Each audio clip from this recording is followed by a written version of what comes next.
আকাশের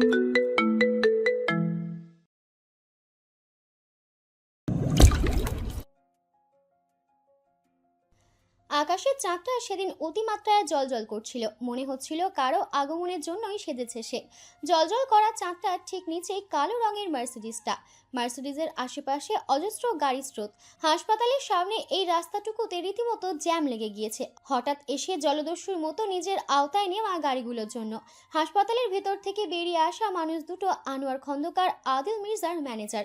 মার্সিডিজটির সামনে শটান দেহে দাঁড়ানো শান্ত তাকে ফিরতে দেখে টোকা দিল ব্যাকসিটের কাঁচে। কাঁচটা নামলেও সময় নিয়ে দেখা মিলল আদিল মির্জার থমথমে নির্বিকার সাইড প্রোফাইলের, চেয়ে আছে কোলের ওপর থাকা ম্যাকবুক প্রোতে। আনোয়ার খন্দকারের কাছে এসে আস্তে করে জানালেন, বাচ্চা সপ্তাহ দুয়েক ধরে হাসপাতালেই, তাদের দায়িত্বে আছে। আদিলের চেহারার পরিবর্তন আসে না, মাথা তুলে তাকায় না, শুধু মুখে শুধায়, ডিসিশন কি নিয়েছে? আনোয়ার সাহেব দম নিলেন। হাসপাতালকে দায়িত্ব দিয়েছে কাউকে দত্তক নিয়ে দিতে। আদিলের কোনো প্রত্যুত্তর আসে না, অনেকটা সময় হয়। আনোয়ার সাহেব এক পলক দৃষ্টি তুলে দেখে নেন বসের নিস্তব্ধ অভিব্যক্তিটুকু। পাশে দাঁড়ানো ভারী চোখ মুখে শান্ত, দাঁতে দাঁত পিষে আউড়ে বসে। যে দেখলো বসকে বাচ্চা দিয়ে কন্ট্রোল করতে পারছে না, অমনি হাত ধুয়ে সরে গেল, ফেলে গেল। মায়া মনে হয় স্বার্থবাদী লোভী একটা। এলেন সাথে সাথে কনুই নিয়ে খোঁচা মারল রাগান্বিত ছেলেটিকে। শান্ত থামলো, দৃষ্টি নোয়ালো, অথচ বুকের ওঠানামার গতি জানাচ্ছে রাগে কাঁপছে সে। অথচ আদিল মির্জার চোখ মুখের কোনো পরিবর্তনই এলো না। এক পর্যায়ে শোনা গেল নিভু স্বরে আওড়ানো শব্দগুলো। ডিএনএ টেস্ট হয়েছে? কি বলে? প্রশ্নের উত্তর দিতে নিয়ে আনোয়ার সাহেবের কণ্ঠ অন্যরকম শোনালো। আপনার রক্ত এই মির্জা বংশের রক্ত। ছেলে না মেয়ে? আনোয়ার সাহেব ধরে আসা গলাতেই আওড়ায়, আপনার মতোই, চোখ নাক সব। আদিলের আঙুলগুলো থমকালো, নীরবতায় কাটলো কিছুটা সময়। শান্তকে সময় দেওয়া হয় না ব্যাকসিটের দরজা খুলে ধরার। হঠাৎ করে দরজা ঠেলে বেরুলো আদিল। ওই দৃশ্যে আনোয়ার সাহেব থমকান। পর মুহূর্তেই তার চোখের কোণ ভিজে ওঠে, চোখে জল নিয়েই হাসেন কেমন। এগুলো বসের পেছনে ছোটেন দ্রুত কদমে। পাশাপাশি এলেন শান্ত। সামনের পথের লোকজন সরিয়ে দিচ্ছে। দোতলার কিট ক্যাবিনের 109 নম্বর রুমে এসে থামলো তাদের দলবল। আনোয়ার সাহেব দরজা মেলে ধরলেন। আদিল প্রবেশ করলো। সাদাসিধা একটা রুম, অপ্রয়োজনীয় কিছু নেই। একটা বাচ্চা রাখা শুভ্র রঙা ট্রলি এক কোণেই পড়ে আছে, ওতে একটা ছোট প্রাণের অস্তিত্ব আছে। আদিল বাড়ালো কদম। তার নেওয়া এক একটা কদমের ভার ওই মুহূর্তটায় অনেক ওজন ছিল। ট্রলির ভেতরে শুভ্র রঙা কমফোর্টারে জড়িয়ে আছে একটি ছোট প্রাণ। কতটুকু হবে? হবে কি আদিলের হাতের সাইজের? হাতের সাইজ থেকেও বুঝি ছোট। ছোট মুখে চোখ দুটো বন্ধ, রক্তিম ঠোঁট দুটো ঘুমের মধ্যে নাড়াচ্ছে ক্রমাগত। জিহ্বা বের করছে। ছোট হাত দুটো মুষ্টিবদ্ধ হয়ে পড়ে আছে মাথার দুই পাশে। আদিল দাঁড়িয়ে থেকে শুধু দেখলো। আনোয়ার সাহেব আস্তে করে বললেন, বস, হাত বাড়ান, ধরুন। আদিল সময় নিয়েও অবশেষে হাত বাড়ালো, ধরলো মুষ্টিবদ্ধ পুতুলের মতো হাতটা। সাথে সাথে অতটুকু হাতটা আদিলের একটা আঙুল মুষ্টিতে আগলে নিল। আনোয়ার সাহেবের হাসি চওড়া হয় মুহূর্তে। পেছনে দাঁড়ানো শান্ত এলেন মুখ ভরে হাসছে, তবে শব্দ করছে না কেউই। আদিল হতবিহ্বল চোখে চেয়ে থেকে অনুভব করলো তার একটা আঙুল নরম মুঠো নেওয়া ছোট হাতে অনেক শক্তি। এক অদৃশ্য টানে আদিল অজান্তেই এগিয়ে গিয়ে মিশে দাঁড়ালো ট্রলির সাথে। হাতটা আরও বাড়িয়ে দিল, যেন সহজেই ধরে রাখতে পারে। খোলা দরজার সামনে তখন নার্স, ওয়ার্ড বয় এসে দাঁড়িয়েছে। এলেনের ভয়ঙ্কর ইশারায় চুপসে আছে তারা। হঠাৎ ঘুমন্ত শিশু নড়ে চড়ে ওঠে, শব্দ করে মুখে, ঘোঙানির মতো। আস্তে করে যখন চোখ মেলে সোজা তাকালো আদিল থমকে পড়ল। আটকালো শ্বাস প্রশ্বাস। ধূসর চোখের মণি দুটোর চাহনি স্থির আদিলের দিকে। পর মুহূর্তে দু গাল ভরে হেসে উঠল শিশুটি। ছোট শরীরটা মুষড়ে গেল সমানে। ওই হাসির সামনে আদিলের কালো দুনিয়াটাই যেন ধসে পড়ে এক মুহূর্তে। বেবি হাসছে, কি সুন্দর। অথচ আমরা এতদিন ধরে টেক কেয়ার করছি, মুখে কোনো হাসিই ছিল না। এই প্রথম এভাবে হাসতে দেখছি, কি মিষ্টি। নার্স একজন প্রবেশ করেছে। বাচ্চাটাকে ওভাবে হাসতে দেখে ভদ্র মহিলা আদিলকে এক পলক দেখে নিজেই বলে, বাবা আপনি? চেহারায় কি মিল! একেই বলে রক্তের টান। খোদার দোয়া, অলৌকিক শক্তি। বাবাকে দেখা ঠিকই চিনে নিয়েছে। নিন নিন, খুলে নিন, বাচ্চা করে উঠবে আপনার। কেমন করছে? আনোয়ার সাহেব চেপে দাঁড়ালেন, থামালেন না নার্সকে। বয়স্ক মহিলাকে তোড়জোড় দেখাতে দিলেন। ভদ্রমহিলা বাচ্চাটিকে দু হাতে তুলে নিয়ে এগুলেন আদিলের সামনে, বাড়িয়ে দিয়ে বোঝাতে থাকলেন কিভাবে নেবে। ফানুসের মতো নরম হালকা। আদিলের হাত কাঁপলো, ভয় হলো সে পিষে ফেলবে কিনা, ব্যথা পাবে কিনা তার স্পর্শে। ভদ্রমহিলা ধৈর্যের সাথে আদিলের শক্ত বুকের সামনে বানানো ডান হাতের কোলে শুইয়ে দিলেন। আদিলের বুকে মিশে থাকা শিশুর ডাগর ডাগর চোখের চাহনি তখনও আদিলের মুখে। দেখছে দুগাল ফুলিয়ে হাসছে, দুহাত উঁচিয়ে কিছু ধরতেছে, অস্পষ্ট শব্দে গুঙিয়ে আওয়াজ তুলছে সামনে। আদিল বাম হাতটা বাড়িয়ে দিতেই একটা আঙুল পুনরায় চলে গেল নরম মুঠোতে। আদিল নিজের অজান্তেই কেমন আরও গাঢ়ভাবে মিশিয়ে নিল বুকের সাথে। ভদ্রমহিলা ওই দৃশ্যে হেসে বলে, বেবিকে দেখতে আসেননি কেন স্যার? দেশের বাহিরে ছিলেন বুঝি? ফ্যামিলিতে আর কেউ নেই? বেবিকে দেখতে কেউই এলো না, মাও না, আমার আন্ডারে ছিল এতদিন। আদিল ফিরে তাকালো। আনোয়ার সাহেব ইশারা বুঝে নিলেন। চটপট পকেট থেকে মানিব্যাগ বের করে 1000 টাকার অনেকগুলো নোট ধরিয়ে দিলেন নার্সের হাতে। হতবিহব্বল মহিলা এতগুলো টাকা হাতে ধরে অবিশ্বাস নিয়ে চেয়ে আছেন। যখন সম্বিতও ফেরে মুখ ভরে হেসে বলেন, থ্যাংক ইউ স্যার। স্যার বেবির নাম কি? নাম রাখেননি? প্রত্যুত্তরে আদিল নিশ্চুপ, তার দৃষ্টি কোলে থাকা ছোট প্রাণটিতেই নিবদ্ধ। তাই আর ভদ্রমহিলার জবাব আশা করেনি। তবে সময় নিয়ে আদিলের জবাব এলো, আমিরা, আমিরা, আমার রাজকন্যা। ততক্ষণে আদিলের মাথা নুয়ে আছে। কাইকুই করা ঠোঁটে মুখে ছুঁয়ে দেয় তার ঠোঁট। সর্বক্ষণ থমথম করা মুখে অন্যরকম প্রাপ্তির উজ্জ্বলতা। আনোয়ার সাহেব কেঁদে ফেললেন নিঃশব্দে। শান্ত চোখ দুটোও লাল। অত সব বোঝেন না নার্স। তিনি প্রশংসা করে গেলেন, কি সুন্দর নাম। পরপর ব্যস্তভাবে বাচ্চার জন্য দুধ বানাতে এগুলেন ট্রলির সামনে। না ফিরে জিজ্ঞেস করলেন, বেবি নিয়ে যাবেন স্যার? প্রত্যুত্তর পেলেন না। ফিডার তৈরি করে ফিরে আশ্চর্য হলেন, কেউ নেই, ফাঁকা। ভদ্রমহিলা ফিডার হাতে ছুটলেন, দেখলেন একগুচ্ছ বডিগার্ডের সামনে ছোট বাচ্চাটা যত্নের সাথে এক হাতে বুকে জড়িয়ে হেঁটে চলে যাচ্ছে। বস, শান্তর ডাকে চোখ মেলে তাকালো আদিল। নির্ঘুম কেটেছে কটা দিন। কাজের চাপে খাওয়া দাওয়ার সময়টুকুও হয়নি। মাথাটা সোফায় হাতল থেকে সরিয়ে সোজা হয়ে বসলো। ফর্মাল প্যান্ট লুজ হয়ে পড়ে আছে কোমরে। গায়ের শার্ট, টাই, ভেস্ট, কোট সব পড়ে আছে পাশে। সামনে টি টেবিলে তখনও জ্বলছে লম্বা সিগারেটটা। গ্লাসে মদ আছে। ওই গ্লাসের অবশিষ্ট মদটুকু গিলে নিলেও শুকনো গলা ভেজাতে। অন্ধকার চারিপাশটা। কাঁচের দেওয়ালের বাইরের দৃশ্য জানাচ্ছে বেশ রাত হয়েছে।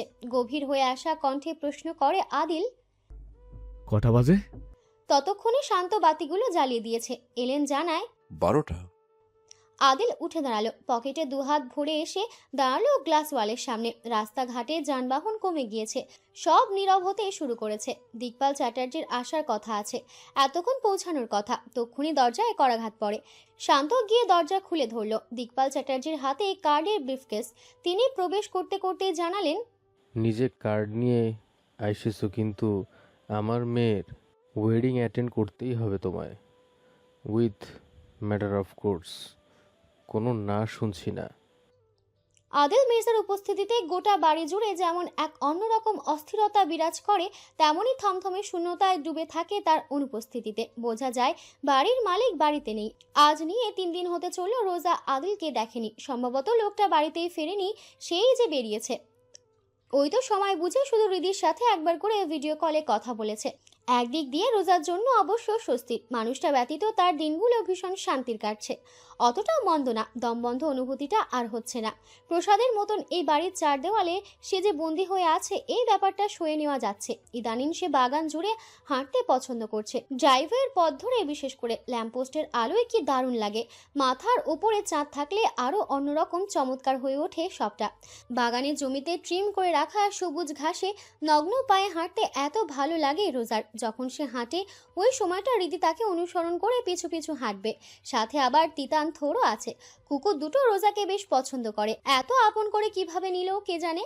কি ভয়ঙ্কর দেখতে না ওরা, কি বিশাল দেহি, অথচ স্বভাবে সদ্য জন্মানো বাচ্চাদের মতো। এত আদুরে মাথা ছুঁয়ে দিলে কোলে এসে গলে পড়ে। এই তো আজও রাতের খাবার খেয়ে রোজা হেঁটেছিল বাগান জুড়ে। হৃদির সাথে তিতান থোড়ও পেছন পেছন হেঁটেছে টুকটুক করে। আধা ঘন্টার মতো ছিল বাগানে তারা।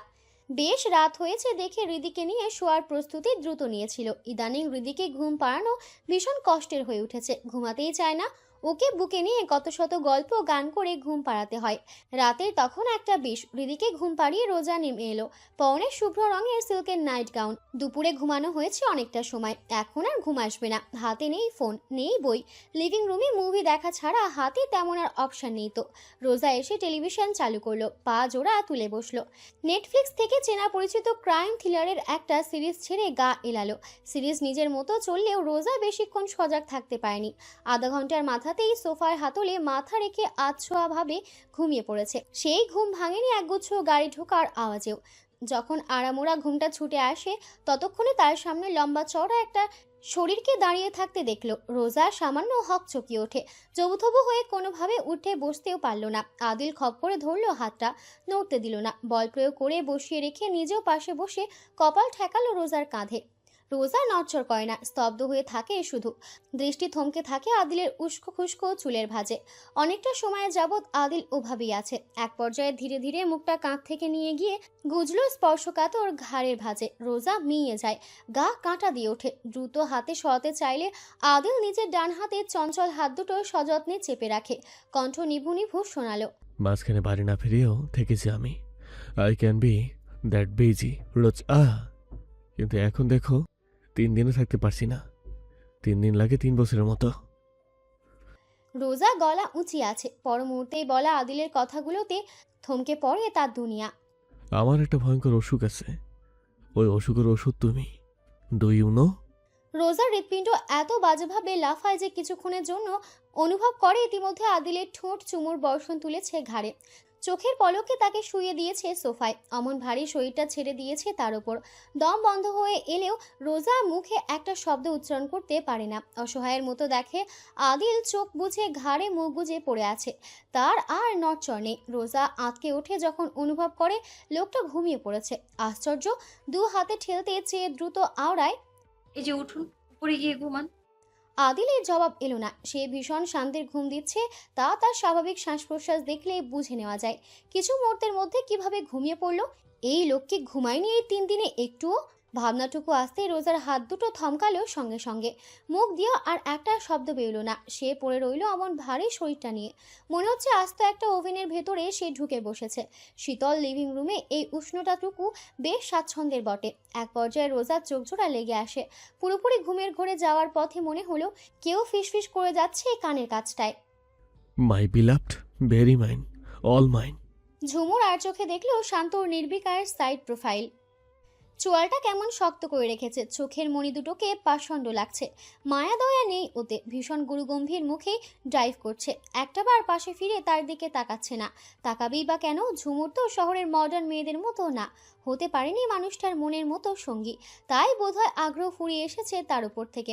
আফসোস করছে নিশ্চয়ই, ভাবছে বিয়ে করে ফেসে গিয়েছে। গত কদিন ধরে কেঁদে কেটে ঝুমুরের চোখে যত জল ছিল সবই শুকিয়ে গিয়েছে। এখন শত কষ্টেও আর চোখে জল আসছে না। দুঃখে অভিমানে শুধু বুকের ভেতরটা শুকনো মরুভূমির ন্যায় খাখা করছে। বড্ড নিঃশ্বাস লাগছে।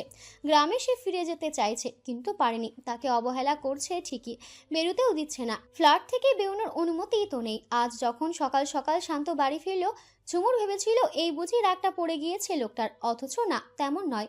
সেদিনের রাগ নাক মুখ জুড়ে এখন দিব্যি আছে। উল্টো বোধহয় আরও বেড়েছে।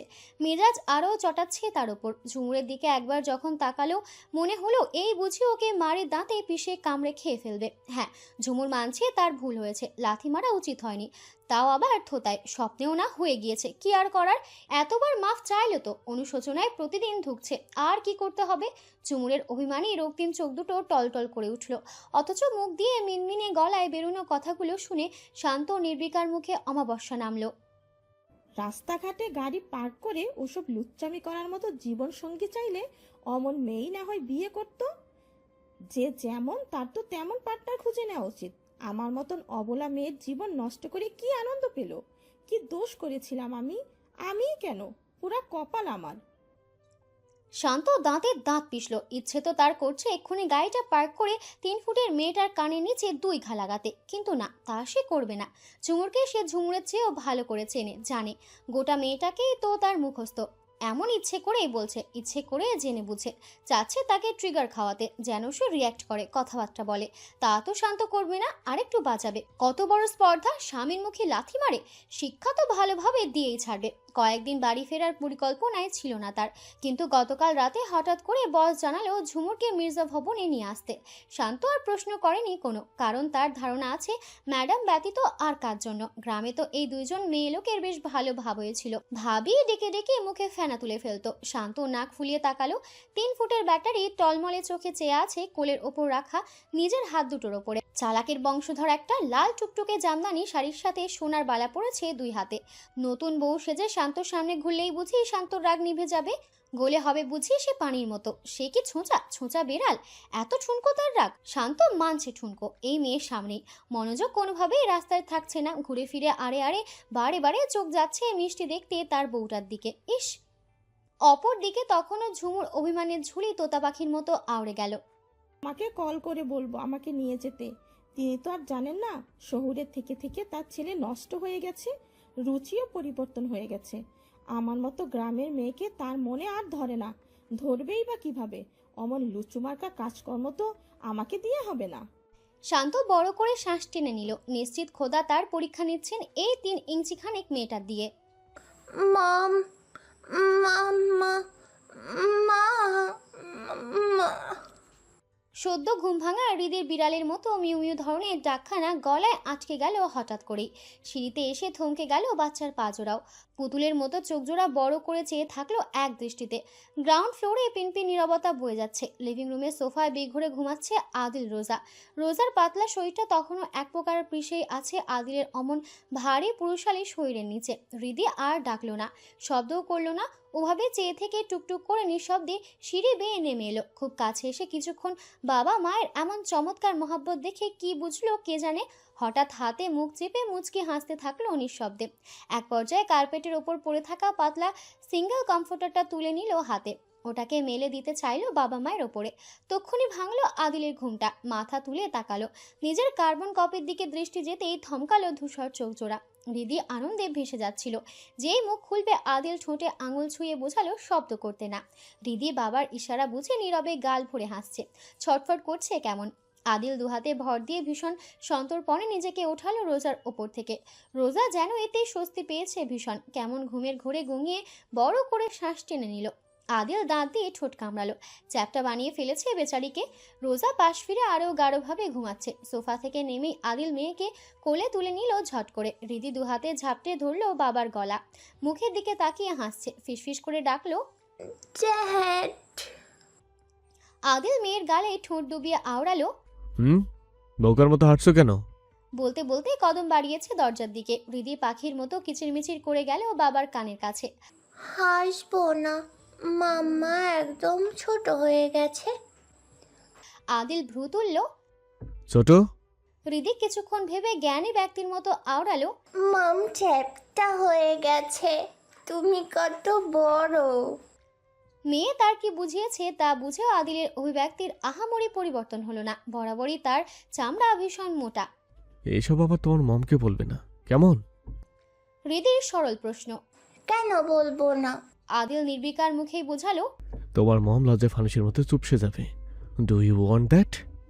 হৃদি দ্রুত বলল, no I don't, but mom লজ্জা কেন পাবে? তোমার মম লাজুক তাই। মম লাজুক কেন? বিকজ তুমি লাজুক না তাই? মেয়ের এবড়ো খেবড়ো যুক্তির সামনে আদিল বেশ স্বাভাবিক। তাই? তুমি লাজুক না তাই মম অনেক লাজুক, কারণ তোমার লাজুকও মমের কাছে। তাহলে মমের কাছে দুজনের লাজুক, তাই মম ভীষণ লাজুক, রাইট? আদিল মেয়ের চঞ্চল মুখে চুমু বসিয়ে তার ভীষণ বুদ্ধিতে মেলানো অঙ্কের সুরে সুর মেলালো। রাইট মাই ব্রিলিয়ান্ট চাইল্ড। হৃদি খিলখিল করে হাসলো বাবার প্রশংসায়। বাইরে আজ শটান দেহে দাঁড়িয়ে আছে ক্লান্ত ধ্রুব। তারা ফিরেছে সকাল সকাল। আদিলকে দেখে উপস্থিত সবগুলো বডিগার্ড সুর মিলিয়ে বলল, গুড মর্নিং বস। আদিল মাথা দোলাতেই তার কোলে থাকা হৃদি ক্লান্ত ধ্রুব এলেনকে দেখে কৌতূহল কণ্ঠে প্রশ্ন করল, bodyguard uncles, did you know my dad has no লাজুক। ধ্রুব বুঝলো না, একবার বসে নির্বিকার মুখের দিকে তাকিয়ে আর একবার হৃদির মুখের দিকে তাকালো। অন্যদিকে এলেন ভীষণ স্বাভাবিক গলায় বলল, Yes, princess. And we also don't have Lajuk. ক্লান্ত মাথা দোলালো। Lazuk is afraid of us, princess. সবার নির্বিকার চোখ মুখে জবাব শুনে ধ্রুব আহামক হয়ে পড়ল, বলল, কি নিয়ে কথা হচ্ছে বুঝতে পারছি না কোনো আমি। হৃদি বোঝালো। দ্যাট লাজুক না। ধ্রুব অন্যমনস্ক ভঙ্গিতে জোরালো ভাবে মাথা দুলিয়ে সম্মতি জানিয়ে বলে বসলো। তা তো জানিস বস হ্যাজ নো শেম। আদিল ঘাড় বাঁকিয়ে তাকালো, ভ্রু নাড়াতেই ধ্রুবের গলা শুকিয়ে এলো, আত্মা কেঁপে উঠল। দ্রুত নিজের গালে নিজেই চড় বসালো শব্দ করে। আদিল দৃষ্টি ফিরিয়ে আদেশ ছুড়ে গেল, আওয়াজ নিচে, তোমাদের ম্যাডাম ঘুমাচ্ছে। And for now don't cross this threshold. সবাই একসঙ্গে আওয়াজ করে সম্মতি জানায়। আদিল মেয়েকে নিয়ে পুনরায় প্রবেশ করেছে ভেতরে, পেছনে ফেলে গিয়েছে প্রায় মরতে বসা ধ্রুবকে। বস যেতেই ও বুক ধরে হেলে পড়েছে ক্লান্ত শরীরের ওপরে। গালে ঠোঁটের লাগাতার কিছু ঠোঁটের মিষ্টি স্পর্শে রোজার ঘুমটা ছুটে গেল। চোখ মেলেই দেখলো মুখের সামনে ছোট একটা মুখ। চোখ বুজে সামনে রক্তিম ঠোঁট দুটো ছোঁয়াচ্ছে গাল জুড়ে। রোজার সদ্য ঘুম ভাঙা চোখ দুটো তখনও লালচে ছোট হয়ে আছে। ওভাবেই হাসলো, শরীরটা টেনে বুকে মিশিয়ে ফেললো। এলোমেলো চুল বুলিয়ে আওড়ালো, কখন উঠেছে আমার মা? ঘুম হয়েছে ভালো? আমি উঠেছি 7:30-তে। Now it's 11:30। আর দেখো কে এসেছে মম। রোজা চমকে গেল সময় শুনে। ধরফড়ে উঠতে চাইলে খেয়াল করলো শরীরটা অবশ লাগছে, মনে হচ্ছে বড় একটা ট্রাক তার উপর দিয়ে গিয়েছে। পাশে ফিরে আরও চমকালো, ঝুমুর ভীষণ ভদ্রভাবে বসে আছে, তার দিকে চেয়ে মিষ্টি করে হাসছে। রোজা আনন্দে বলে ওঠে, তুমি কখন এলে? ঝুমুর কিছুটা কুঞ্চিত বোধ করলেও এমন অজানা শহরে রোজাকে আপনি ভেবে নেয়। বেশিক্ষণ হয়নি। রোজা আশ্চর্য না হয়ে পারে না। আমাকে ডাকবে না? হৃদি জানালো ঝটপট। ড্যাড ডাকতে নিষেধ করে গিয়েছে যে। রোজা হতভাগ, দেখলো মরিয়ম বেগম একপাশে দাঁড়িয়ে আছেন, সাথে বাড়ির আরও কাজের লোক।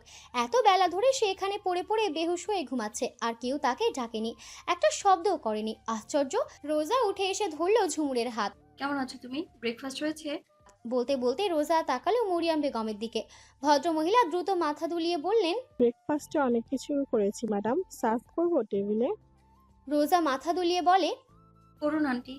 ঝুমুর একটা শব্দ উচ্চারণ করতে পারল না। রোজা বলে গেল, তুমি বসো ঝুমুর, আমি চট করে ফ্রেশ হয়ে আসছি, একসাথে ব্রেকফাস্ট করব, তারপর অনেক গল্প করব। ঝুমুর সমানে মাথা দোলালো, উজ্জ্বল চোখে তাকাতেই হাসলো রোজা। একা একা থেকে যে তারও দম বন্ধ হয়ে আসছিল। রোজা রিদিকে নিয়ে সিঁড়ি ধরলো দ্রুত, রুমে গিয়ে নিজেও ফ্রেশ হয়ে কাপড় চোপড় পরিবর্তন করে রিদিকে পরিবর্তন করালো। মেয়েকে নিয়ে নিচে নেমে এলো ঝটপট, বেশিক্ষণ ঝুমুরকে বসিয়ে রাখেনি। ব্রেকফাস্ট করলো তিনজন মিলে। ব্রেকফাস্ট শেষ করে বসলো লিভিং রুমে। মুখোমুখি বসে প্রথমে রোজা জিজ্ঞেস করলো, দাদিমা কেমন আছেন? ঝুমুরের হাসি গাঢ় হলো মুহূর্তে, মনের অস্বস্তিটুকু পুরোপুরি চলে গেল। কিছুটা সংকোচবোধ কাজ করছিল এতক্ষণ। দাদিমা ভালো আছে, তোমাকে কত মিস করছে ভাবি জানো না, বারবার বলছিল তোমাদের কথা। মরিয়ম বেগম কফি করে আনলেন 2 মগ, হৃদির জন্য 1 গ্লাস উষ্ণ দুধ। ঝুমুর কফির মগ নিয়ে চুমুর বসালো। রোজা নিজের কফিটা নিয়ে রাখলো টি টেবিলের ওপরে। প্রথমে কোলে বসা মেয়ের হাতে দুধের গ্লাস দিয়ে ওকে খাওয়ালো দুধটুকু। ঝুমুর মুগ্ধ চোখে দেখে গেল দৃশ্যটা। হৃদিকে দুধ খাইয়ে অবশেষে কফির মগ হাতে তুলে নিল রোজা। বাকিরা সবাই ভালো আছে? আর সুক্তি, ও কেমন আছে? সবাই ভালো আছে। শুক্তি তোমায় কি ভীষণ মিস করছে জানো, গতকাল কথা হলো না, আফসোস করছিল, চাচ্ছে ঢাকা আসতে, এলে তোমার সাথে দেখা করতে চাইবে, তখন নিয়ে আসবো। রোজা হাসলো। তা আবার জিজ্ঞেস করতে হয়? আলবাত আনবে। এবার তোমার কথা বলো তো নতুন বউ, মুখটা এমন শুকনো লাগছে কেন? ড্রয়িং বুক নিয়ে উবুক হয়ে শুয়েছে কার্পেটের ওপরে, আঁকিবুকি করছে ওতে। রোজার প্রশ্নে ঝুমুরের মুখটা মলিন হয়ে এলো, তা দেখে রোজা সচেতন হয়।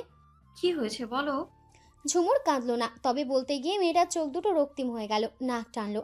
রোজা হতবিহ্বল, কিছুক্ষণ স্তব্ধ হয়ে রইল, ভাষা খুঁজে পেল না কিছু বলার। যেমন গুরু তেমনই শিষ্য, লম্পটের দলবল ভালো হবে কিভাবে, সব একই গোয়ালের গরু।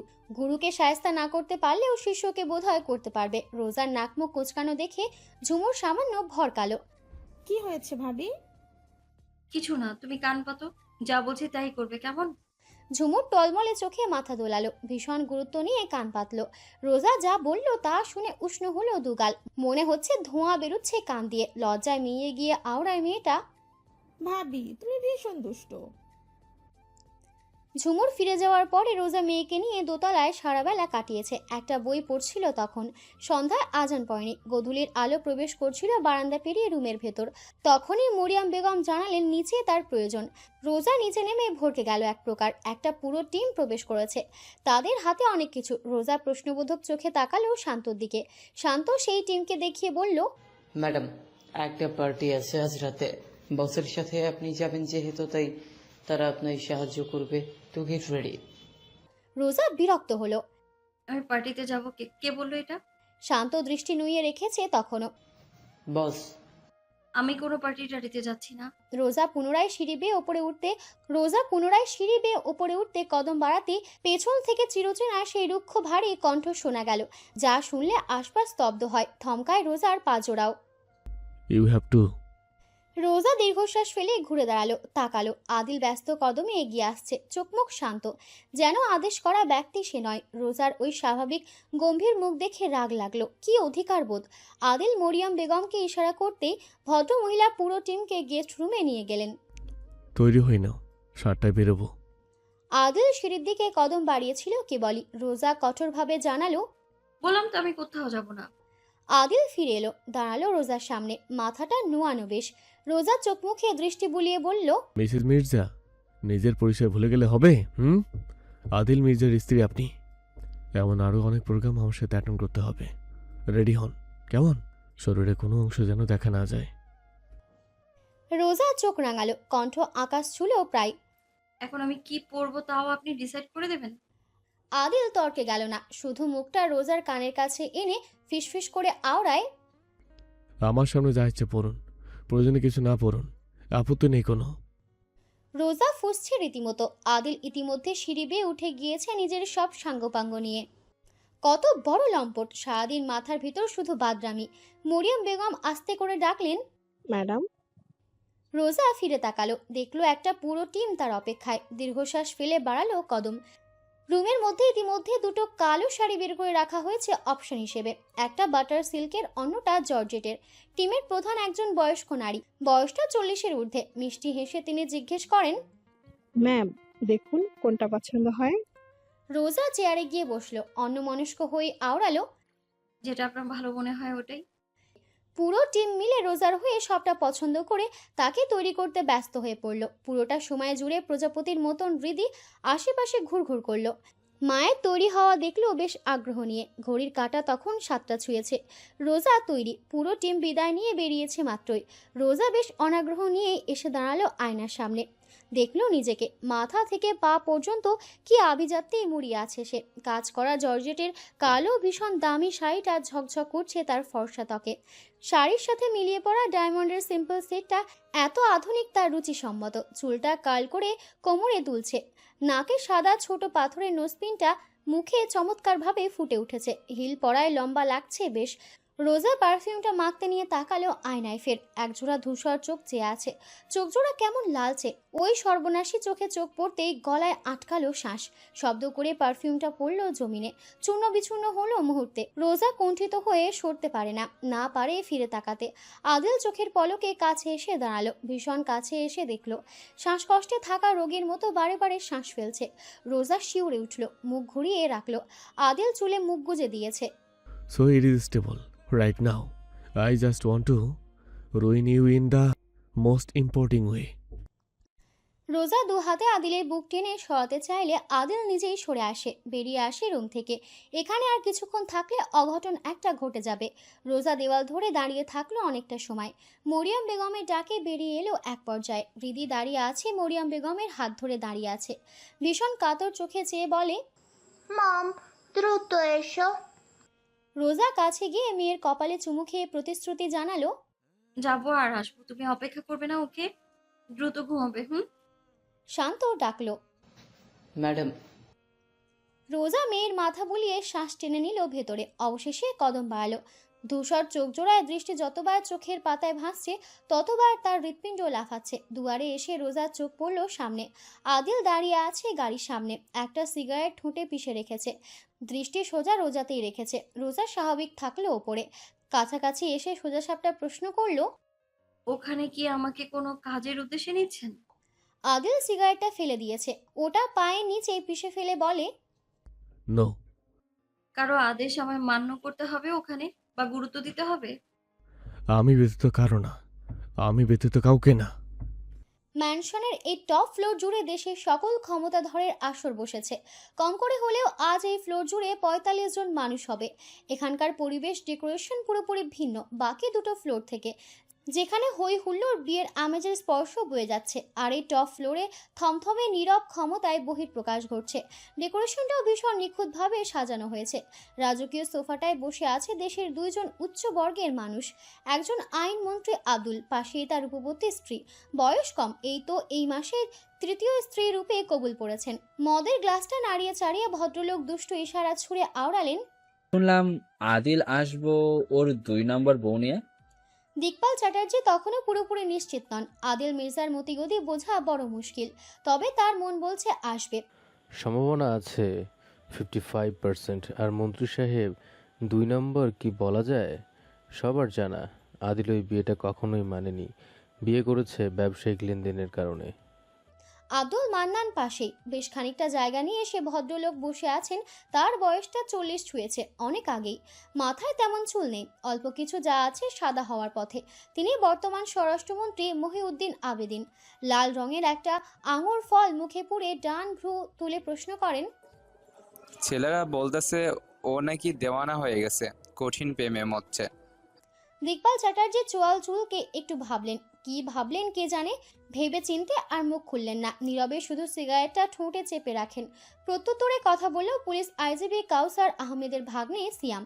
সে ঠিক বাঁ দিকটাতেই বসেছিল। কোলে পাতলা গড়নে সুশ্রী নারী, তার উন্মুক্ত কাঁধটা জড়িয়ে দাঁত দিয়ে ঠোঁট কামড়ালো বিশ্রী ইঙ্গিতে। আদিল মির্জার মতো কাউকে প্রেমের ফাঁদে যে নারী ফেলবে সে কতটা লোভনীয় আমি দেখার জন্য এক্সাইটেড। দিকপাল চ্যাটার্জির চোয়াল শক্ত হয়ে এলো। তাকালেন সিয়ামের দিকে, অসন্তুষ্ট কণ্ঠে সতর্ক করলেন, ভাগ্নে, তোমার গুরুজন হিসেবে একটা সাজেশন দিই। সুবুদ্ধি আনো নিজের ভেতর। কার থেকে লাগতে গেলে জিন্দা ফিরে আসতে পারবা তার এই একটা ম্যাথ করো।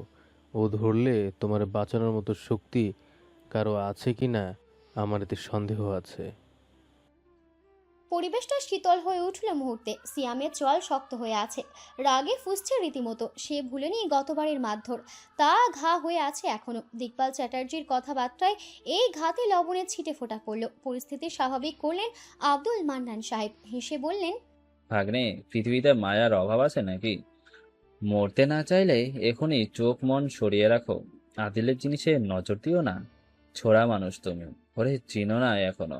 হেভি ডেঞ্জারাস মাল, খাজা লাইব তোমারে। শিয়াম কিছু না বললেও তার চোখ মুখের অভিব্যক্তি অনেক কিছু বলে দিচ্ছে। বোঝাই যাচ্ছে তাদের কথাবার্তা কানে তোলেনি। দীর্ঘশ্বাস ফেলেন আব্দুল মান্নান।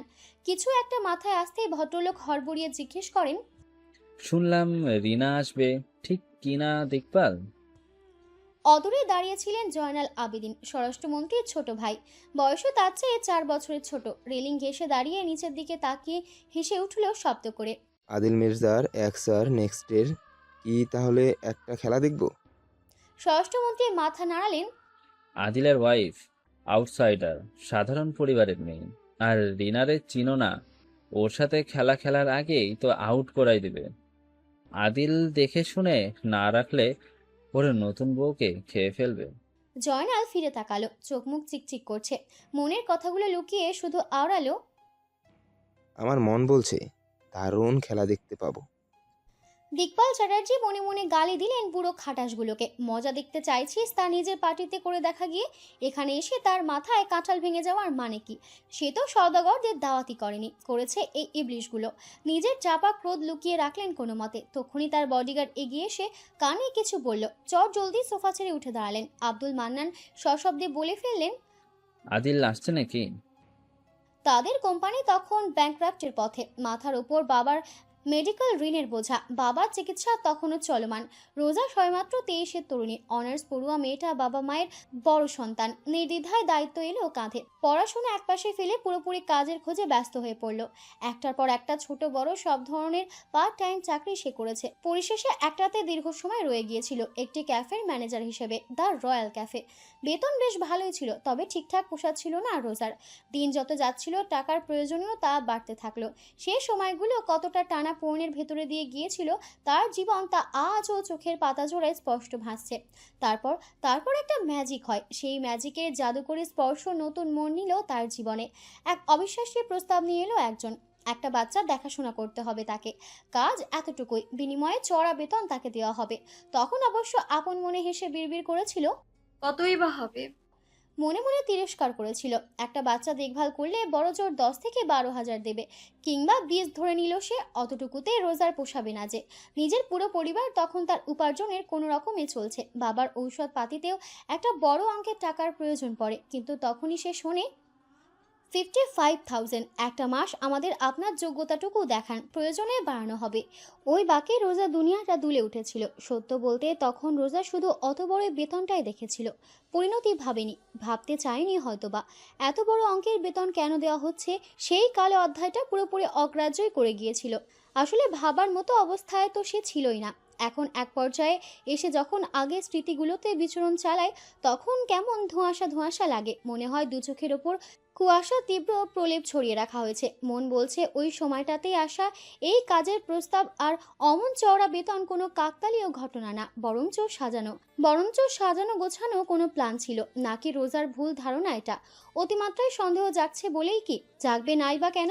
মানুষটার আচার আচরণ বাধ্য করছে তাকে। এতটা দুর্বোধ্য একজন মানুষ সে। ভাবতে ভাবতে রোজার দৃষ্টি পড়ল আদিল মির্জার শক্তপোক্ত মুখের ওপর। হিমালয়ের ন্যায় দাঁড়িয়ে আছে সামনে, চওড়া কাঁধ, ঢেউ খেলানো পিঠ তার চোখের সামনে। পরনে কালো 3 পিস স্যুট, বলিষ্ঠ শরীরের অঙ্গ প্রত্যঙ্গ আষ্টে পিষ্টে জড়িয়ে আছে, মাংসপেশিগুলো ফুলে ফেপে উঠেছে।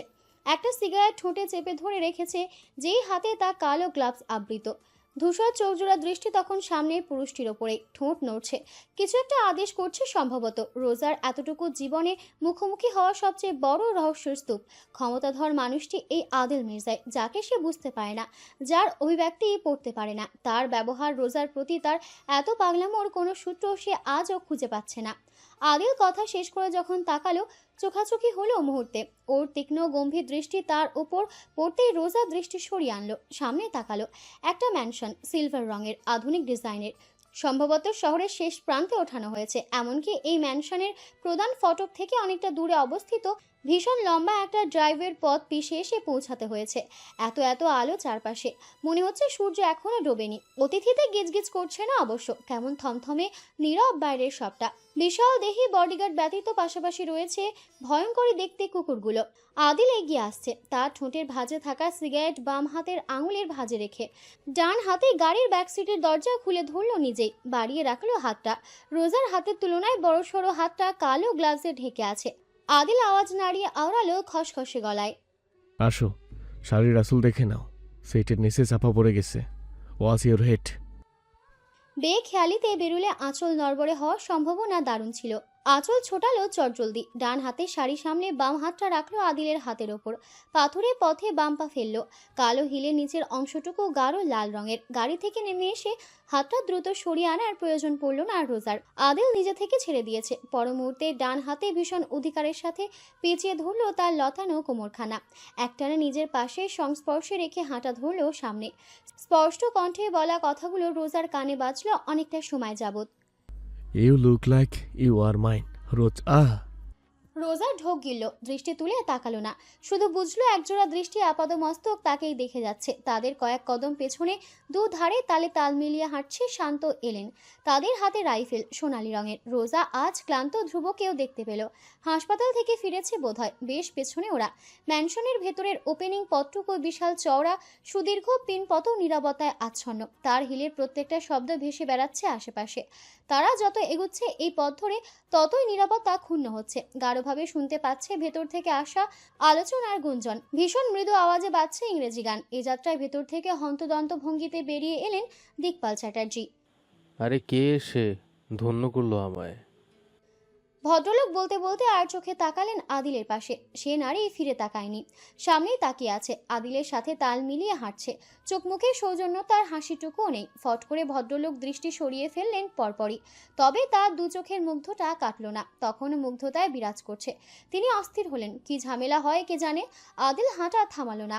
হাঁটতে হাঁটতে এক পলক তাকাতে ঘামলো দিকপাল চ্যাটার্জির কপাল। দৃষ্টি সংযত রেখে গলাটা পরিষ্কার করে বেশ স্বাভাবিকভাবে গেলেন, এসেছো যেহেতু দ্রুত ফেরার কথা আজ মাথা থেকে ঝেড়ে ফেলো।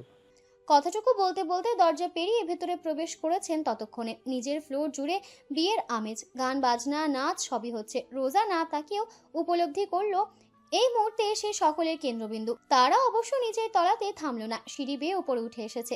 এই ফ্লোরের পরিবেশ যে ভিন্ন তা পা রাখতেই বোঝা গেল। আদিল মির্জা এসেছে, এই নিয়ে হট্টগোল হলো একচোট। আব্দুল মান্নান চেপে সোফার অর্ধেকটা ফাঁকা করে ফেললেন। মাই বয়, এসেছো তুমি? আসো আসো, তোমার কথাই হচ্ছিল। তুমি হচ্ছ এই পার্টির ডেটার্চ। আদিল সোফায় বসলো না, ফাঁকা গোলাকৃত টেবিলের সামনে আসতে শান্ত চেয়ার টেনে ধরলো। রোজা বসে পড়লো চুপচাপ। কোটের বোতামগুলো খুলে আদিলও বসলো পাশের চেয়ারে।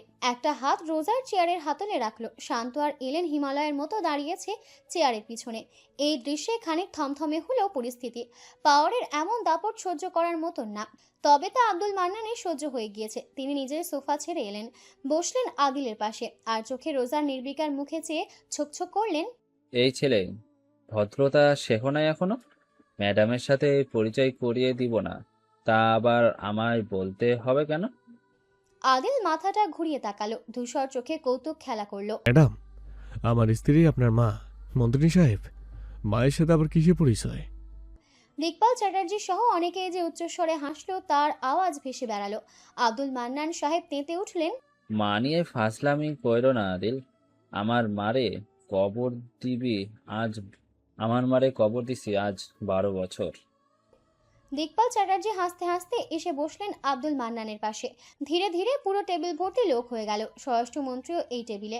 আলাপ জমলেও বেশ। রোজা চুপচাপ বসে আছে, শূন্য চোখে অনুভব করছে তার পাশে বসা মানুষটা কোন পর্যায়ে পাওয়ার ধরে রেখেছে। কথার তীক্ষ্ণ ধরন, দৃষ্টির মাপ কতটা দৃঢ়। সে ভুল না হলে এটা স্বরাষ্ট্রমন্ত্রী, পাশের জন আইনমন্ত্রী, অথচ তার কি সাবলীল এখানে। পরপরই মানুষটা আরেকটি ভিন্ন দিক অনুভব করলো। রোজার চেয়ারের পেছনে থাকা আদিলের হাতটা কি সাবলীল ভঙ্গিতে তার লম্বা চুল আঙুলের ভাঁজে নিয়ে খেলছে। রোজা আর চোখে তাকালো। আদিল চেয়ে আছে সামনে, কথা বলছে। হিপোক্রেসি বাদ দেন। উন্নয়নের জ্বরে দেশ কতটা ভাসাচ্ছেন তা তো দেখতেই পাচ্ছি মন্ত্রী সাহেব। আপনাদের উচিত জোকারের মুকুট মাথায় পরা। That you shoot you guys perfectly. তর্ক বিতর্ক হচ্ছে বেশ। তর্কে অপরজন উত্তেজিত হলেও রোজার পাশের জন নির্বিকার, শান্ত ভঙ্গিতে কথা শোনাচ্ছে। দিকপাল চ্যাটার্জি একটা মদের বোতল এনে রাখলেন তক্ষুনি, ভীষণ দামি এবং পুরাতন মদ। ওটা দেখে হইচই পড়ে গেল সবার মধ্যে। দিকপাল চ্যাটার্জি আদিলের গ্লাভস ভরে দিলেন। রোজারটা মদে ভরতে চাইলে আদিল বাধা দিল। Just a normal drink for her. Dikpal চ্যাটার্জির ইশারায় ওয়েটার এলো তক্ষুনি, হাতে ট্রে, মিনারেল ওয়াটার, নরম ড্রিঙ্কস সাজানো। ওয়েটার রোজার পাশে এসে ভালোভাবে দাঁড়াতেও পারেনি। আদিল শক্ত একটানে রোজার চেয়ার শুদ্ধই টেনে এনে ঘুরিয়েছে তাদের মধ্যকার সামান্য দূরত্বটুকু। রোজা চমকে তাকালো। আদিলের দৃষ্টি তখন ওয়েটারের ওপর। দৃষ্টি বেশ নির্বিকার দেখালেও মুখ দিয়ে বেরোনো কথাগুলোর ভার অনেক। Maintain your distance boy, otherwise my gun will not miss. Waiter থরথর করে কেঁপে উঠল। শান্ত ছেলেটাকে এক ঝটকায় সরিয়ে আনলো পেছনে। আদিল ফিরল আলাপে। নিজেই নর্মাল ড্রিঙ্ক রোজার গ্লাসে ঢেলে এগিয়ে দিল। রোজা শান্ত হয়েছে, সাবলীলভাবে গ্লাসটা হাতে তুলে নিল। আদিল নিজের ড্রিঙ্কের গ্লাস মুখে তুলতে তুলতে আওড়ালো, তো কি যেন বলেছিলেন মন্ত্রী সাহেব? দিকপাল চ্যাটার্জি সহ কমবেশ উপস্থিত সকলে চুপ হয়ে গিয়েছেন। রোজা তাদের এই ধরনের আলাপ আর শুনতে পাচ্ছিল না। নিচ থেকে গানের আওয়াজ ভেসে আসছে। রোজা গ্লাস টেবিলে রেখে আস্তে করে বলল, বসে থাকতে ভালো লাগছে না। আদিল ফিরে তাকালো। রোজার চোখে মুখে দৃষ্টি বুলিয়ে আওড়ালো, হাঁটবে? নিচে যাওয়া যাবে? আদিল হাত দিয়ে পেছনে ইশারা করতেই শান্ত মাথাটা ঝোঁকালো। বস, তোর ম্যাডামকে নিচে নিয়ে যা। রোজা উঠে দাঁড়াতে দিকপাল চ্যাটার্জি উঠে দাঁড়ালেন, বললেন, আমার স্ত্রীর শ্রদ্ধা নিচেই, পরিচয় করিয়ে দিই, আপ্যায়ন করবে। রোজা ইতিমধ্যেই রুম ছেড়ে বেরিয়ে এসেছে। পেছনে শান্ত ক্লান্ত এসেছে। এখান থেকে পুরো গ্রাউন্ড ফ্লোর দেখা যাচ্ছে, ঝলমল করছে। অতিথিতে গিজগিজ না করলেও ভালো রকমের মানুষই আছে। দিকপাল চ্যাটার্জি আগে আগে নেমে গিয়েছেন। রোজা চারপাশটা দেখতে দেখতে ধীরে সুস্থে নামছে। যখন নিচতলায় নেমে এলো, সামনে এসে দাঁড়ালো শ্রদ্ধা চ্যাটার্জি। বয়স অনুমান করা যাচ্ছে না, নিজেকে চমৎকারভাবে ধরে রেখেছেন বোঝা যাচ্ছে। দিকপাল চ্যাটার্জি পরিচয় করিয়ে দিলেন, আদিল মির্জার ওয়াইফ। আশপাশটা দেখাও তাকে, অঞ্জলির সাথে পরিচয় করিয়ে দাও। দিকপাল চ্যাটার্জি আর চোখে একবার রোজাকে দেখে দ্রুত দৃষ্টি ফিরিয়ে চলে যাচ্ছেন। শ্রদ্ধা চ্যাটার্জি হাসলেন মিষ্টি করে, এগিয়ে গিয়ে ধরলেন রোজার হাত। আপনি ভীষণ সুন্দর মিসেস মির্জা। মিস্টার মির্জা নিশ্চয়ই চোখে হারায়, স্বাভাবিক। আসুন আমার মেয়ের সাথে পরিচয় করিয়ে দিই। বিয়েটা ওর কিন্তু আগেই হয়ে গিয়েছে, এটা শুধু একটা গ্যাদারিং। রোজা সামান্য হাসলো। আপনি আমার চেয়েও সুন্দর মিসেস চ্যাটার্জি, বয়স ধরা যাচ্ছে না একদমই। তাই লাগছে নাকি সুইট 16? রোজা শব্দ করে হাসলো। সুইট 16 না হলেও 20 তো লাগছেই। কথা বলতে বলতে তারা এগুচ্ছিল সামনে। হঠাৎ বন্ধ করে রাখা দরজাটা শব্দ করে খুলে গেল। দমকা হাওয়া প্রবেশ করলো একটা দল, যে দলে বেশ কয়েকটা বডিগার্ড। সামনে একজন লম্বা চওড়া নারী, কালো বডিকন ড্রেস পরানো। এই টিংচির একজোড়া হিল পায়ে হেঁটে এগিয়ে আসছে, তা সেই হিলের শব্দে স্পষ্ট। শান্তর অভিব্যক্তিতে দারুণ পরিবর্তন এলো। সতর্ক হলেও বেশ, হলো ক্লান্ত। রিনা সোজা এসে দাঁড়ালো রোজার সামনে, বেশ কিছুটা দূরত্ব রেখে। গান বন্ধ হয়ে গিয়েছে, আশেপাশ থেকে লোকজন সরে গিয়েছে। দুটো দল সামনাসামনি হয়ে আছে নির্বিকার চোখ মুখে। শান্ত দ্বিধা করলো এক মুহূর্তের জন্য মাত্র, পর মুহূর্তে ঝুঁকে ধীরে জানালো, রিনা সওদাগর, বসের এক্স ওয়াইফ। হৃদির জন্মদাত্রী। রোজার নির্বিকার চোখজোড়া দৃষ্টি এবার তীক্ষ্ণ হলো। রিনার ক্রোধে লাল হয়ে আসা চোখে তাকালো নির্দ্বিধায়। পর মুহূর্তে পরক্ষণেই রিনা চোখের পলকে দূরত্ব ঘুচিয়ে সে চর বসালো রোজার ডান গালে। হঠাৎ আসা সেই চরে রোজা হেলে দুলে ওঠে, মাথাটা বেঁকে পড়ে একপাশে। চর মেরে রিনা হাত সরাতেও পারেনি শান্ত ক্লান্ত এগিয়ে আসতে। তার পূর্বে রোজার হাতটা ঝড়ের গতিতে গিয়ে বসে রিনার গালে। একবার নয়, দুইবার, ভীষণ দ্রুত গতিতে, চোখের পলকে। শান্ত দাঁড়িয়ে পড়ে ফের, মুখটা হা হয়ে গিয়েছে। ক্লান্ত মুগ্ধ হয়ে আওড়ায়, ড্যাম। রিনা হতবিহ্বল, সম্ভবত আশা করেনি পরপর দুটো চড়। রোজা চড় মেরে হাত ঝাঁকালো, নির্বিকার মুখে বলল, পরিচয় তো দেয়া হলো না। This is Mrs Mirza. And how about you? Rina এবারে তেড়ে আসার আগেই শান্ত দাঁড়ালো প্রাচীর হয়ে। মিসেস চৌধুরী, আমাদের বাধ্য করবেন না প্লিজ। রিনা নাক সিটকালো। এই মেয়ের জন্য নিজের পার্সোনাল বডিগার্ড পাঠিয়ে দিয়েছে, বাহ, সরে দাঁড়া। শান্ত সরল না, পেছন থেকে রোজাই বলল, সরে দাঁড়ান শান্ত। রোজা এগিয়ে এলো 2 কদম। রিনা রেগে মেগে আর তেড়ে গেল না। যাকে সে গ্রামের সরল সোজা ভেজা বিড়াল ভেবেছিল, যাকে এক চড় মারলে থরথর করে কাঁপবে ভেবেছিল, মেয়েটা তা নয় বুঝে শান্ত হওয়ার চেষ্টা করলো। আপাদমস্তক নজর বোলালো ভালো করে। সেদিন রাত হওয়াতে ভালোভাবে দেখতে পায়নি। যত দেখছে তত রাগে কাঁপছে শরীর। এই তাহলে আদিল মির্জার পছন্দ? Do you know who I am? রোজার ডান ভ্রু তুলল। Do you think I will care? You should. আমি আদিলের ওয়াইফ। রোজা মাথা ঝাঁকালো। ওয়াজ হবে না? Amira is my child. আমি ওর মা। লজ্জা করেন অন্যের সংসার বাচ্চা নিয়ে গর্ববোধ করতে? রোজার ভেতরে কিছু একটা ভাঙলো বোধ হয়। আমিরার মা, এই কথাটা তার সহ্য হলো না। পুরো গায়ে যেন আগুন লেগে এলো মুহূর্তে। ধরফরালো হৃৎপিণ্ড। আমিরার মা শুধু সে। জন্ম দিলেই কি মা হওয়া যায়? হওয়া যায় না। রোজা নিজেকে শান্ত করতে চাইলো, ভালোভাবে তাকালো রিনার চোখে। Samira, that is my child. কথাটুকু বলে স্পষ্ট দেখলো রিনার চোখে মুখে এই কথার কোনো প্রভাব পড়লো না। রোজা যা বোঝার বুঝে গেল মুহূর্তে। এই মুহূর্তে সে শুধু তার সামনে দাঁড়ানো মানুষটাকে ছাড়খাড় করতে চাইলো। চোখ নাড়িয়ে বলল, and that man is my husband. রিনার চোখ মুখ শক্ত হলো। চোখ দিয়ে কাউকে গিলে খাওয়া গেলে সম্ভবত রিনা তাকে খেয়ে ফেলতো। মুহূর্তে রোজার মন প্রশস্তিতে ভরে গেল। একে কিভাবে বাজাতে হয় তা জানা হয়ে গিয়েছে। ব্যাস, আর কে থামায়? My husband, you can see. খুব পজেসিভ আমার ব্যাপারে সে। দৃষ্টির আড়াল হলেই হাইপার হয়ে যায়। রোজা দেখলো রিনার কপালে রাগ ভেসে উঠেছে। তিত্তির করে কাঁপছে মহিলার ঠোঁট জোড়া।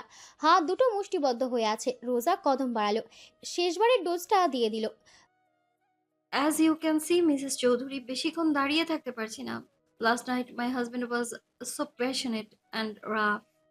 রিনা চিৎকার করার আগেই শান্ত শুনল ব্লুটুথের ওপাশের মানুষটা সমানে হেঁচকি তুলে যাচ্ছে। দিকপাল চ্যাটার্জি হতভম্ব প্রায়। কি হলো আদিল? আদিলের মুখের মদ ছিটকে পড়েছে টেবিলে, হাতের গ্লাস পড়ে ভেঙে তছনছ হয়ে পড়ে আছে। উপস্থিত সকলেই বেকুব হয়ে আছে, তার চেয়েও বেকুব স্বয়ং আদিল মির্জা। কানের ব্লুটুথ থেকে ভেসে আসা শব্দগুলোতে তার দুনিয়াটা হড়বড়িয়ে নড়ছে। লিভিং রুমের সোফার ঠিক মধ্যখানে দুপা ঝুলিয়ে বসে আছে হৃদি, পরনে sleeping PJ set. Mariam Begum উপর থেকে নিয়ে নেমেছেন হৃদির পছন্দের কমফোর্টারটিতে ডিজনিল্যান্ডে ডিজাইন করা হয়েছে। আজ বেশ ঠান্ডা পড়েছে, শাঁসা বাতাস প্রবেশ করছে বাড়ির প্রধান দরজা দিয়ে। মরিয়াম বেগম বন্ধ করতে চেয়েছেন, কিন্তু হৃদি দিচ্ছে না। বাচ্চাটা নজর রাখছে তার বাবা মা এই ফিরবে বলে। মরিয়াম বেগম এসে কমফোর্টার দিয়ে ছোটখাটো শরীরটা ঢেকে ঢুকে রাখলেন। হৃদির মনোযোগ তাতে সরেনি। কোলে রাখা একটি ফটো অ্যালবামে দৃষ্টি অনবদ্য, ভীষণ যত্নের সাথে এক একটি পৃষ্ঠা উল্টিয়ে পাল্টিয়ে দেখছে। এই অ্যালবামের সব ছবি হৃদির। বাবার সাথে হৃদি, বডিগার্ড আঙ্কেলসদের সাথে হৃদি, ছোট হৃদি, এখনকার হৃদি, সব বয়সের হৃদি দিয়ে ভর্তি। হৃদির ছোট আঙুলগুলো থমকালো একটি ছবির কাছে। বাবার কোলে ভীষণ ছোট্ট হৃদি, একটুকুন সে, মাথা তালুতে কয়েকটি চুল দাঁড়িয়ে আছে কেমন। সে চুলটুকুই ব্যান্ডে বাঁধা, কি ফানি লাগছে। হৃদি ফিক করে হেসে ফেলল, তাকালো তার বাবার ছবির দিকে। আদিল মির্জার পরনে সফেদ প্যান্টের সাথে সফেদ শার্ট, শার্টের সামনের সব বোতামগুলোই খোলা। উন্মুক্ত বুকে ছোট হৃদি লেপ্টে আছে। উস্কো খুস্কো ছোট চুলের মাথাটা নুয়ে বুকের কাছে থাকা মেয়ের নাকের ওপর ঠোঁট ছুঁয়ে কে বলে আদিল, তখনই ক্লিক। হৃদি এই ছবিগুলো এতবার দেখেও আশ্চর্য না হয়ে পারে না। এত ছোট সে ছিল। ফ্যাল করে চেয়ে আওড়ালো, ন্যানি, মানুষ এত ছোট হয়? দেখো, I was so tiny. I can't believe this is me. Mariam Begum ছবিটা দেখে মুচকি হাসেন। হৃদির চোখের সামনে আসা চুলগুলো গুছিয়ে বলেন, তখন আমাদের প্রিন্সেসের বয়স মাত্র 1 মাস 15 দিন। হৃদি মাথাটা আরো নুয়ে খুব খুঁটিয়ে খুঁটিয়ে দেখেন অনেকটা সময়। ছবিতে থাকা আদিলের মুখ ছুঁয়ে আওড়ায়, ড্যাডিকে তো একই লাগছে, দেখো একটু পরিবর্তন হয়নি। কথাটুকু শেষ করে চোখ তুলে তাকালো, এবার ঠোঁট উল্টে ফেললো। ড্যাড, মম এখন ফিরবে? মরিয়াম বেগম মিহিস্বরে বুঝিয়ে গেলেন, একটু সময় তো লাগবে, আমাদের প্রিন্সেস ঘুমিয়ে পড়ুক তবে। মম ছাড়া আমার একটু ভালো লাগে না। প্রিন্সেস কিন্তু ম্যাডামকে প্রমিস করেছে দ্রুত ঘুমোবে বলে। হৃদি গাল ফুলিয়ে রাখলো, কিন্তু আমার ঘুম আসছে না নানি। মরিয়াম বেগম ভাবলেন একটু, বললেন, কার্টুন ছেড়ে দিব? হৃদি মাথা নাড়ালো। তার দৃষ্টি পড়েছে ট্যাবলেটের ওপরে। হঠাৎ অ্যালবাম সরিয়ে নামলো সোফা থেকে, নিজেই গিয়ে হাতে নিল ট্যাবলেটটা। তার যেহেতু ভীষণ মনে পড়েছে বাবা মাকে, সে কথা বলবে দ্রুত ফিরতে। রিনা সাপের মতো ফোঁস করে ওঠে। সবচেয়ে দুর্বল স্থানে বুঝি ব্যথা লেগেছে। পাগলের মতো চিৎকার করে ওঠে। হাওয়ার বেগে হামলে পড়তে চায় রোজার ওপর। বাঘের ন্যায় খামচে কামড়ে ছিন্ন বিচ্ছিন্ন করতে চাইল রোজার শরীর। রোজা 1 ইঞ্চিও নড়ল না, দাঁড়িয়ে থাকলো একই স্থানে। বাদ সাধলো শান্ত, সামনে এসে দাঁড়িয়েছে চোখের পলকে। রিনার আক্রমণ পড়ল চওড়া পিঠে। এতে শান্ত বিন্দুমাত্র প্রতিক্রিয়া দেখালো না, শুধু আস্তে করে বলল, ম্যাডাম পেছন, আমি দেখছি। রোজা শোনে না সে কথা। দিক বিদিক শূন্য হওয়া রিনার চোখে চেয়েই থাকে। তার কানে তখনও বেজে যাচ্ছে রিনার বলা, আমার বাচ্চা, আমি না আমার বাচ্চা। সাধারণ একটা কথাই তো বলেছে, অথচ রোজা মানতে পারল না। হৃৎপিণ্ডটা বুঝি দুভাগ হয়ে এলো। আমিরা তার বাচ্চা, সে পেলেছে, বড় করেছে, বাচ্চার জন্য বলিদান করেছে নিজের জীবন, স্বাধীনতা। তাহলে কোন সাহসে বলবে বাচ্চাটা ওর? কোন স্পর্ধায়? রোজা তীব্র ক্ষোভ চোখের দৃষ্টিতে বাসা বাঁধল। ফলস্বরূপ রক্তিম হলো মনির চারপাশ। নিজেকে নির্বিকার রাখলো। আপাদমস্তক রিনার ওপরে চোখ বুলিয়ে কাট কণ্ঠে বলা কথাগুলো শুনে শান্তর মুখ হা হয়ে আর আসেনি, শুধু ক্লান্ত রিভলভার ধরা হাতটা নড়ে ওঠে। রিনা রাগে কাঁপছে রীতিমতো, থরথর করে চিৎকার করে ওঠে, হায়না হয়ে আক্রমণ করতে ব্যাকুল। তোর এই জিহ্বা আমি টেনে ছিঁড়ে ফেলবো। তোর আমি এমন অবস্থা করব, নিজের মুখ দেখাতে পারবি না। তুই আমাকে চিনস নাই?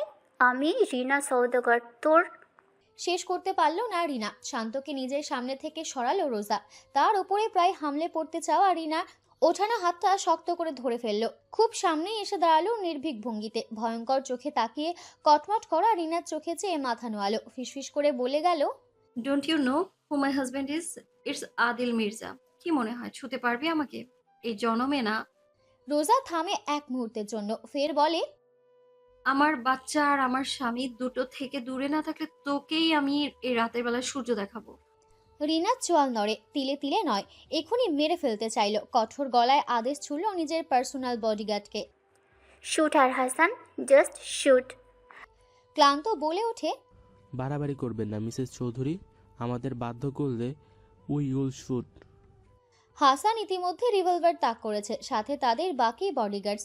বিপরীতে ক্লান্তও তাক করেছে হাতের রিভলভার। চুপচাপ রোজার ভীষণ পাশে দাঁড়িয়ে আছে শান্ত, পাশ থেকে নড়ছে না, চেয়ে আছে রিনার দিকে সতর্ক চোখে। ও সময় বেজে ওঠে শান্তর ফোন। শান্ত ফোন বন্ধ করতে পকেট থেকে বের করে থমকে গেল। স্ক্রিনে প্রিন্সেস লেখা। রোজা আর চোখে তাকাতেই দেখলো ওই দৃশ্য। মুহূর্তে বন্ধ হলো হৃৎপিণ্ডের রক্তক্ষরণ। হাত বাড়ালো, শান্ত ফোন এগিয়ে দিল। রোজা এক পলক তাকালো হিসহিস করতে থাকা রিনার দিকে। কল রিসিভ করলো। স্ক্রিনে ভেসে এলো ছোট একটা গোমরা মুখ। রোজাকে দেখতে পেয়েই সে মুখে হাসি ফুটে উঠল, চিকচিক করলো চোখ জোড়া।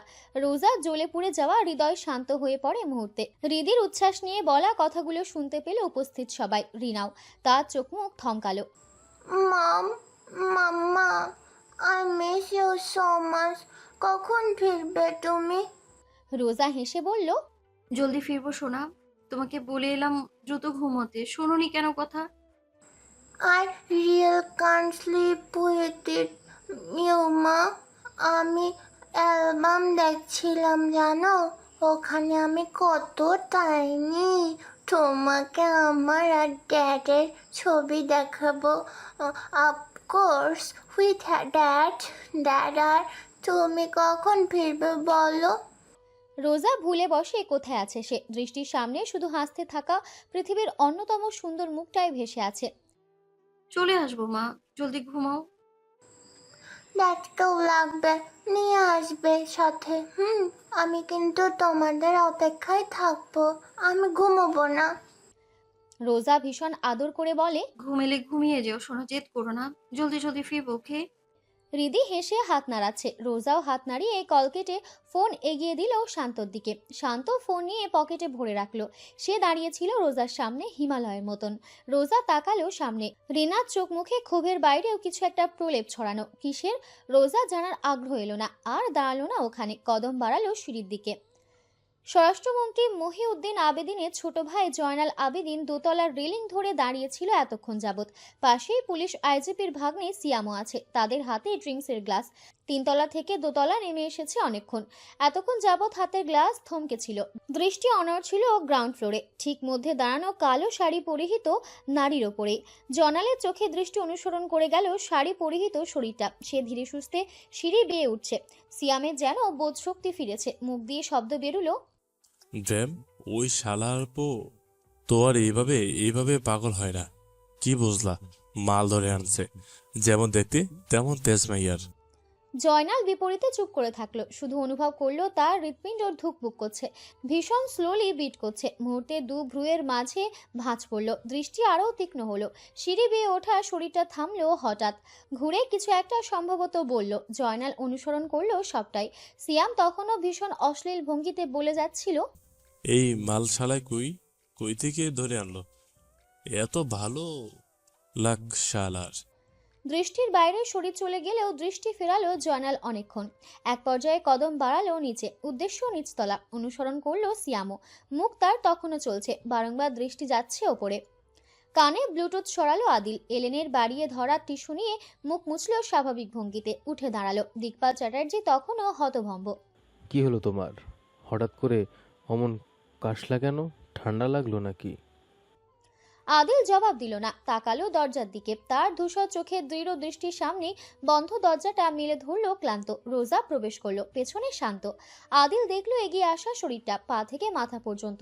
রোজা চোখে চোখ রাখলো না, এসে দাঁড়ালো পাশে, শুধালো, কখন ফিরবো? দিকপাল চ্যাটার্জি উঠে এলেন। কি বলেন কি ম্যাডাম, দেরি আছে, সবে শুরু। রোজা জবাব দিতে পারল না। অনুভব করলো একটা উষ্ণ হাত ইতিমধ্যে তার কোমরে রাজত্ব জুড়েছে। শক্ত সেই বাঁধন। নিজের পাশে মিশিয়ে দৃষ্টি নুইয়ে আওড়ালো, ডিড ইউ এনজয়? রোজার গলাটা শুকিয়ে এলো। কিসের ভিত্তিতে এমন কথা বলল? নিচ থেকে ঘুরে আসার মধ্যে এনজয়ের কি আছে? কিসের ইঙ্গিত দিচ্ছে? রোজা চমকে তাকালো। আদিলের ধূসর চোখ জোড়ায় দৃষ্টি পড়তে শিরদাঁড়া বেয়ে শিহরণ নামলো। থমকালো হৃৎপিণ্ড। কি ধরনের তাণ্ডব যে দেখলো এই চোখে তা ভাষায় ব্যক্ত করা সম্ভব না। রোজা দৃষ্টি ফিরিয়ে আনলো। কাঁপলো তার হাত ঠোঁট। আদিল আওড়ালো ফের। রোজা ঢোক গেলে কোনো মতে বলে, কোনো রকম। আসলটা এনজয় করলে কোনো রকম থেকে এক্সেলেন্ট বলতে বাধ্য হবেন। I sure you Mrs Mirza. কু ইঙ্গিতটা ফেরেলো। কি অশ্লীল শোনালো? থমকালো হৃৎপিণ্ড। এত দ্রুত তো নিচের কথোপকথন জানার কথা নয়। এখনো তো শান্ত ক্লান্ত লোকটার আশেপাশে ভেড়েনি। ওপর থেকে শোনার কথাও না। তবে আদিল ইতিমধ্যে তাকে নিয়ে গিয়ে বসেছে সোফায়। রোজা আর ভাবতে চাইল না। কথা ঘোরালো। প্রীতি ওয়েট করছে, কখন ফিরতে পারবো? হাতের মুঠোয় থাকা পাতলা কোমরে চাপ দিয়ে আদিল আওড়ালো, আর কিছুক্ষণ আমরা ব্যাক করব, as soon as possible. As soon as possible এই কথাটা এত জোরালো শোনালো যে রোজার শুধু বাড়ি নয়, সব ছেড়ে ছুড়ে পালাতে ইচ্ছে করলো। সে তো দুধের বাচ্চা না। লোকটা যে সব শুনেছে দিব্যি তার বোঝা হয়ে গিয়েছে। কিন্তু শুনলো কিভাবে? এত দ্রুত কে এসে বলল? হ্যালো বন্ধুরা, পরবর্তী পার্ট খুব তাড়াতাড়ি আসবে, তো সবাই অপেক্ষায় থাকো। আর চ্যানেলটি যারা এখনো সাবস্ক্রাইব করোনি তারা পরবর্তী পার্ট দেখার জন্য চ্যানেলটি সাবস্ক্রাইব করে রেখো। ধন্যবাদ সবাইকে, আমাদের সাথেই থেকো।